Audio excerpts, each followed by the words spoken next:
मला Instagramवरती मेसेज आला होता, नवऱ्याचा आला होता, की माझी बायको आहे, तिचा उद्या वाढदिवस आहे.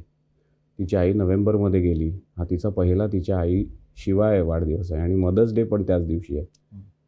त्यामुळे तुम्ही तिच्याकरता काही घाल का? तिला आणि तिच्या आईला पण तुमचं गाणं खूप आवडायचं. मग मी माझ्या कार्यक्रमाची रूपरेषा जी आहे त्याच्यात थोडासा बदल केला. त्यामुळे मी त्यामध्ये एक गाणं गायलो त्यांच्यासाठी. ते दोघं येऊन मला नंतर भेटले. त्या ताईच्या डोळ्यात तिला म्हटलं साजरा करा आजचा दिवस. कारण ऑफकोर्स गिल्ट मग असं वाटतंच ना. फील होतं. जरूर करू म्हटल्या. आणखीन एक मला मेसेज आला होता, की मागच्या वेळेला तुमचं जेव्हा गाणं होतं मेलबर्नमध्ये तेव्हा मी स्टुडंट होते. मला तुमचं तिकीट परवडत नव्हतं. पण मला जॉब लागला. माझा नॉन इंडियन पार्टनर जो आहे तो पण माझ्याबरोबर आला होता आणि मला खूप आनंद झाला. त्याला खूप आवडलं. तो गायला तुमच्याबरोबर. मला त्याचा आनंद झाला खूप. मुंबईत कार्यक्रम होता आम्हाला एक काकू होत्या. त्यांनी हात ओढून बोलल्या. मला म्हटल्या, की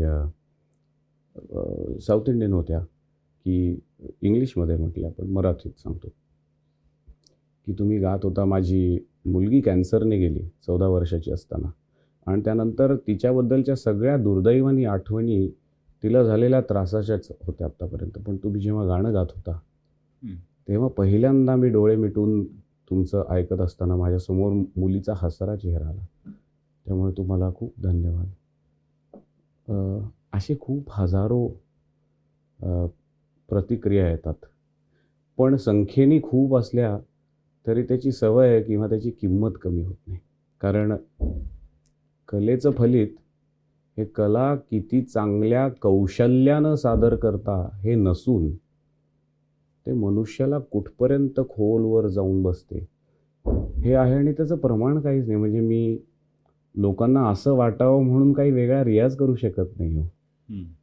त्यामुळे ते वाटतंय तर ते अत्यंत शरण विनम्र भावनेनं ते त्याचा स्वीकार करतो आशीर्वाद म्हणून आणि देवाला प्रार्थना करतो की माझ्याकडनं असा आनंद लोकांना सतत मिळत राहतो.